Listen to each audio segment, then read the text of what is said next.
आज माऊलीच्या कृपेनं महाराष्ट्रामध्ये संबंध देशामध्ये जे दिंडी चालू आहे, या दिंडी सोहळ्याला मी पहिल्यांदा बीड जिल्ह्याचा खासदार म्हणून आज हार्दिक शुभेच्छा देतो आणि विजयादशमीच्याही आपल्याला हार्दिक शुभेच्छा देतो। आज विजयादशमीचं औचित्य साधून आज हे वृक्षारोपण देशात दिंडीच्या माध्यमातून जिथे जिथे जाईल तिथे तिथे होतं आणि विजयादशमीचा मान आमच्या केजकरांना मिळाला, त्याबद्दल त्यांचे आभारी मानेन। एकच सांगेल की हे जे वृक्षारोपण आज आपण केलंय, या वृक्षारोपण आपल्याला वर्षानुवर्षे पिढ्यानपिढ्या राहील आणि ह्याचा आपल्याला कधी इथून जाताना सर्वांना आणि सर्व भक्तगणालाही वाटेल की हे झाड आपण लावलेलं आहे। या वृक्षाचं ऑनलाईन मॉनिटरिंग आहे, याच्यासाठी माऊलीचा हा उपक्रम कौतुकास्पद आहे आणि पुढच्या कार्याला तुमच्या बीड जिल्ह्याचा खासदार या नात्याने बीड जिल्ह्याच्या वतीनं शुभेच्छा देतो। थांबतो। नमस्कार, माझं नाव आमदार नमिता मुंडडा आहे। मी केज विधानसभा मतदारसंघाची आमदार आहे। रामानंदाचार्य नरेंद्रजी यांच्या संकल्पनेतून यांचे सगळे जे दिंडी निघाली आहे, तिकडे वेगळे उपक्रम इकडे होत असतात।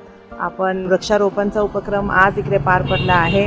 मला खूप आनंद वाटतो आणि खूप अभिमान आहे की मला ह्या वृक्षारोपणमध्ये आज संधी भेटली। थोडं इकडे फुल ना फुलाची पाकळी म्हणून सगळ्यांच्या मध्ये येऊन सगळ्यांची चर्चा करून इकडे मला येता आलं व खूप चांगलं कार्य हे स्वामीजींचं असतं। आपण देहदान असेल नाहीतर रक्तदान असेल, ह्याचं सुद्धा मोठ्या संख्येने आपल्या अख्ख्या भागामध्ये कामचं असतं, तर त्याचा खरंच मला अभिमान आहे आणि आनंद आहे की आज मला वृक्षारोपणमध्ये सहभागी होऊ शकले।